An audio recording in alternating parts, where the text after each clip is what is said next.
جو باتیں ابھی آپ کے سامنے رکھی گئی ہیں اجمالی طور پر پھر ان کا اعادہ کر دوں۔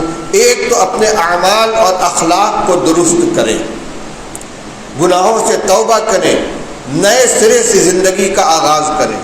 نمبر 2، برادران وطن اور پڑوسیوں کے سامنے اپنے اسلامی اخلاق اور کردار کی وہ تصویر پیش کریں جو مسلمانوں کی حقیقی تصویر ہے، جو اسلام کی حقیقی تعلیمات ہے، تاکہ ان کے ذہن کو گندگی اور زہر سے بھرنے کی جو کوشش کی جا رہی ہے اس کا عملی توڑ ہو۔ اور نمبر 3، دل کو مضبوط رکھیں، خوف و دہشت کو دل سے نکالیں، موت کا خوف دل سے نکالیں۔ مرنا برحق ہے، اپنے وقت پر موت آئے گی اور صرف ایک مرتبہ آئے گی، کوئی موت کو روک نہیں سکتا، لیکن موت کے ڈر سے ہمیشہ ہم گھر کے اندر اب بیٹھے کانپتے رہیں، یہ بھی طریقہ نہیں ہے۔ حق خود حفاظتی شریعت نے اور قانون نے ہم کو دیا ہے۔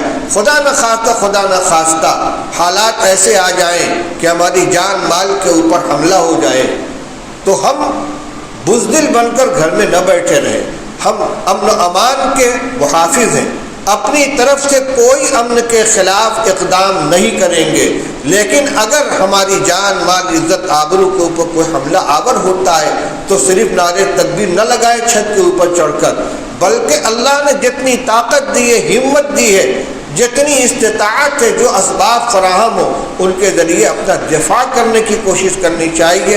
پھر کہوں گا موت آئے تو عزت کے ساتھ آئے، موت آئے گی اپنے وقت کے اوپر آئے گی، لیکن دلوں میں بزدلی بیٹھا کر، کمزوری بیٹھا کر اور اپنے کو دوسروں کے سپرد کر دینا، حوالے کر دینا، یہ ایمان والے کی شان نہیں ہے۔ اللہ تعالی ہم سب کو صحیح سمجھ عطا فرمائے، صحیح عمل کرنے کی توفیق عطا فرمائے۔